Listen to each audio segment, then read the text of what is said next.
অনেক দিন আগে পার্সিয়া নামক এক রাজ্যে বেলিসিমা নামে একজন রাজকুমারী বাস করতেন। রাজকুমারী বেলিসিমা ছিলেন অপূর্ব সুন্দরী। রাজকুমারী বেলিসিমার রূপ এতটাই নিখুঁত ছিল যে তার আর কোনো সাজসজ্জার প্রয়োজন ছিল না। রাজ্যের সকলে রাজকুমারীর রূপের প্রশংসা করত। বেলিসিমার সৌন্দর্য সবার মাঝে আলো ছড়াত। রাজকুমারীর বিছানা ছিল দামি সিল্কের এবং রূপালী কাপড়ের তৈরি রাজকীয় সব পোশাক তিনি পরিধান করতেন। তার জীবন ছিল বিলাসবহুল। রাজা সবসময় তার মেয়েকে নিয়ে গর্ব করতেন। একদিন রাজা তার পার্শ্ববর্তী রাজ্যের রাজকুমার প্রিন্সের সাথে রাজকুমারী বেলিসিমার বিয়ে ঠিক করলেন। রাজকুমার প্রিন্স ও রাজকুমারী বেলিসিমার মধ্যে আংটি বদল হলো, কিন্তু তখনও তাদের বিয়ে হয়নি। হঠাৎ একদিন ভয়ঙ্কর এক বৃদ্ধা রাজ্যে উপস্থিত হলো। তার সঙ্গে ছিল একটা ভয়ানক সাপ। সে নিজেকে পরিচয় দিল পরী সোহরা নামে এবং রাজকুমারীকে মনে করিয়ে দিল যে সে হলুদ শূকরের সঙ্গে বিয়ের প্রতিশ্রুতি দিয়েছিল। আসলে এসব কিছু ছিল তার জাদুর কুফল। রাজকুমার প্রিন্স এই কথা শুনে রেগে গিয়ে তলোয়ার বের করলেন। ঠিক তখনই সেই হলুদ শূকরটি একটি বিড়ালের পিঠে চড়ে সেখানে হাজির হলো। সে চিৎকার করে বলল, তুমি নির্বোধ যুবক। এই বিশ্বাসঘাতক রাজকুমারী আমাকেও বিয়ের প্রতিশ্রুতি দিয়েছিল। দেখো, সে এখনো আমার দেওয়া আংটিটি পরেই রেখেছে। রাজকুমার অবাক হয়ে রাজকুমারীর দিকে তাকালেন। তুমি এমন ভাবলে কিভাবে প্রিন্স? তোমার আর তার মাঝে অনেক পার্থক্য। আমি তাকে ঘৃণা করি।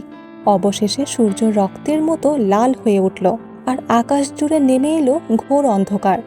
একটি ডানাওয়ালা গিরগিটির পিঠে চড়ে পরী সোহরা এবার আরো ভয়ঙ্কর রূপে আবির্ভূত হলো। সে এত জোরে এক চাবুক ছুড়ল যে বেলিসিমা অজ্ঞান হয়ে গেলেন। রাজকুমারী পড়ল চরম বিপদের মুখে।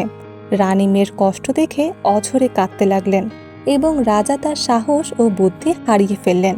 রাজা কিছু করার আগেই হলুদ শূকর রাজকুমারীকে নিয়ে অন্ধকারে মিলিয়ে গেল। রাজা বিস্ময়ে জমে গেলেন। তিনি কিছুই করতে পারলেন না। রাজকুমার যখনই তার তলোয়ার বের করতে গেলেন, ঠিক তখনই হঠাৎ করে তিনি দৃষ্টিশক্তি হারিয়ে ফেললেন। চারপাশে নেমে এলো ঘোর অন্ধকার। এ ছিল নিষ্ঠুর পরী সোহরার কারসাজি। সে মূলত হলুদ শূকরকে সাহায্য করতে এসেছিল, কিন্তু রাজকুমারকে দেখে সে প্রেমে পড়ে গেল।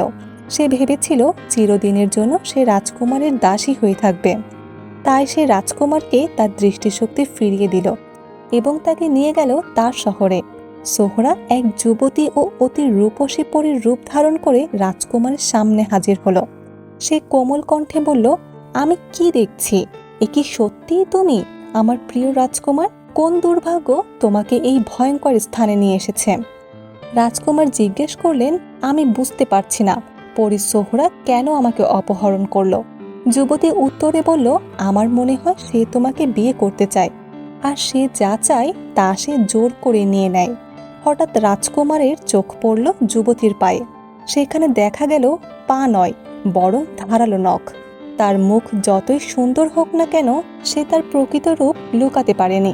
রাজকুমার সব বুঝতে পেরেও তার বিরক্তি লুকিয়ে শান্তভাবে বললেন, আমি তাকে ঘৃণা করি না, কিন্তু আমি এটা সহ্য করতে পারছি না যে সে হলুদ শূকরকে সাহায্য করছে এবং আমাকে অপরাধীর মতো বেঁধে রেখেছে। এটা সত্যি যে আমি রাজকুমারীকে ভালোবাসি, কিন্তু যদি সোহরা আমাকে মুক্তি দেয় তাহলে কৃতজ্ঞতার খাতিরেই আমাকে তাকে ভালোবাসতে হবে। এই কথা শুনে সোহরা জিজ্ঞেস করলো, তুমি কি সত্যি বলছো রাজকুমার? রাজকুমার বললেন, অবশ্যই, আমি কেন মিথ্যা বলবো? রাজকুমার মনে মনে বলতে লাগলো, যদিও আমি বেলিসিমার জন্য প্রাণ দিতে পারি, তবুও মুক্তি পেতে হলে আমাকে রাজকুমারীর প্রতি ঘৃণা দেখাতে হবে। এই বন্দিত্ব আমার জন্য যন্ত্রণার। পরী সোহরা রাজকুমারের কথা শুনে কিছুটা বিভ্রান্ত হলো। তিনি রাজকুমারকে একজোড়া রাজহাঁসের রথে বসালেন এবং প্রতিশ্রুতি দিলেন সে তাকে আরো সুন্দর এক জায়গায় নিয়ে যাবে। আকাশে উড়তে উড়তে রাজকুমার দেখতে পেলেন বেলিসিমাকে, যাকে একটি দুর্গে বন্দি করে রাখা হয়েছে। দুর্গের দেওয়াল এতটাই উত্তপ্ত যে সূর্যের মতো তা জ্বলজ্বল করছিল। কারো পক্ষে সেখানে পৌঁছানো সম্ভব ছিল না। রাজকুমারী এক জলপ্রপাতের পাশে বসে কাঁদছিলেন। রাজকুমার বেলিসিমার পাশে এসে বসলেন। তাকে বললেন, বেলিসিমা, তুমি কি আমাকে ভুলে গিয়েছ? যদিও রাজকুমার এখনো বেলিসিমাকে গভীরভাবে ভালোবাসেন, তবুও নিজেকে গম্ভীর এবং সংযত দেখানোর ভান করলেন। তিনি জানতেন ধৈর্য ও বুদ্ধি ছাড়া শক্তিশালী সোহরার হাত থেকে মুক্তি পাওয়া সম্ভব নয়। রাজকুমার বললেন, আমি তোমার ভুল ধারণা দূর করব, কারণ তোমার প্রতি আমার অনুভূতি চিরন্তন। কিন্তু আমি ওই পরী সোহরাকে ছেড়ে যাওয়ার কথা কল্পনাও করতে পারছি না। রাজকুমারী বললেন, তুমি যদি আমাকে এতটাই ভালোবাসো তাহলে তা সময় প্রমাণ করে দেবে। রাজকুমার সোহরাকে একটা অনুরোধ করলো, বলল সে যেন বেলিসিমাকে হলুদ শুকর থেকে উদ্ধার করে। সোহরা এ কথা শুনে বলল, তুমি চাও আমি হলুদ শুকর অর্থাৎ আমার বন্ধুর বিরুদ্ধে দাঁড়াই আর তার প্রতিদ্বন্দ্বী রাজকুমারীকে উদ্ধার করি? এ সময় রাজকুমার নিরুত্তর রইলেন। অবশেষে তারা পৌঁছালেন এক অপূর্ব প্রান্তরে, যেখানে একটি মনোরম প্রাসাদ ছিল। সোহরা রাজকুমারকে একটি দৃষ্টিনন্দন কক্ষে রেখে গেলেন, কিন্তু রাজকুমার জানতেন সোহরা তাকে নজরদারিতে রেখেছেন। আয়নার সামনে দাঁড়িয়ে রাজকুমার নিজেকে প্রস্তুত করলেন। তিনি নিজের চুল আঁচড়ালেন, রাজকীয় কোট পরলেন, সোহরার মন জয় করার জন্য তার প্রশংসা করতে লাগলেন। এরপর রাজকুমার কিছু সময়ের জন্য সমুদ্র তটে একা থাকার অনুমতি পেলেন। তিনি হাঁটছিলেন, কিন্তু তার মন ছিল খারাপ আর নিঃসঙ্গ। হঠাৎ তিনি একটি কণ্ঠস্বর শুনলেন। তিনি ফিরে তাকালেন, দেখলেন এক অপূর্ব জলপরী একখণ্ড পাথরের উপর বসেছিল। তার হাতে ছিল একটি আয়না ও চিরুনি। জলপরী রাজকুমারকে বলল, আমি জানি তুমি রাজকুমারী থেকে বিচ্ছিন্ন হয়ে কতটা কষ্ট পাচ্ছ, এবং একজন পরীর কাছে বন্দী হয়ে তোমার দুশ্চিন্তা আরও বেড়ে গিয়েছে। সে আরও বলল, তুমি যদি চাও আমি তোমাকে এখান থেকে পালাতে সাহায্য করতে পারি, নইলে তোমাকে সারা জীবন বন্দী হয়ে কাটাতে হবে। রাজকুমার একটু দ্বিধায় পড়লেন, কিন্তু জলপরী নিশ্চিত করলেন যে তিনি প্রতারণা করছেন না। তিনি হলুদ শুকর এবং পরী সোহরার উপর ক্ষুব্ধ। এরপর জলপরী রাজকুমারের একটি প্রতিলিপি তৈরি করলেন এবং সেটিকে সমুদ্র সৈকতে রেখে দিয়ে মূল রাজকুমারকে নিয়ে চলে গেলেন সেই দুর্গে, যেখানে বন্দী ছিল বেলিসিমা। অন্যদিকে রাজকুমারী ভয় ও যন্ত্রণায় অচেতন ছিলেন। তার সেবিকা তাকে সেবা করছিল। জলপরী বেলিসিমাকে একটি হীরার তৈরি ঝলমলে তলোয়ার দিল শত্রুদের বিরুদ্ধে যুদ্ধ করার জন্য, এবং তাকে কঠোরভাবে বলল এই তলোয়ার যেন কখনো হাত থেকে না পড়ে যায়।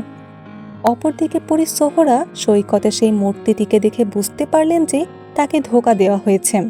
তিনি অনেক চেষ্টা করেও রাজকুমারকে ফেরাতে পারলেন না, কিন্তু সেই জাদুর তলোয়ারের কল্যাণে রাজকুমার পালাতে সক্ষম হলেন। অনেক বিপদের পর অবশেষে রাজকুমার পৌঁছালেন বেলিসিমার কাছে, যিনি নদীর ধারে বসেছিলেন। রাজকুমার বেলিসিমাকে সব খুলে বললেন, কিভাবে পরী সোহরা তাকে অপহরণ করেছিল এবং কিভাবে জলপরীর সাহায্যে তিনি মুক্ত হয়ে তাকে উদ্ধারে এসেছেন। কিন্তু ঠিক সেই মুহূর্তে বেলিসিমার হাত থেকে পড়ে গেল জাদুর তলোয়ার, আর তা কুড়িয়ে নিল সেই হলুদ শুকর। শুকরটি দুজন দানবকে ডেকে রাজকুমারকে বন্দী করল এবং রাজকুমারের সামনে এক ভয়ানক শর্ত রাখল, হয় তাকে বিয়ে করো, নয়তো রাজকুমারকে হত্যা করা হবে। রাজকুমার রাজি না হলে শুকরটি বেলিসিমার সামনে রাজকুমারকে হত্যা করল। বেলিসিমার হৃদয় বিদারক কষ্টে মাটিতে লুটিয়ে পড়লেন, আর তিনি প্রাণ ত্যাগ করলেন।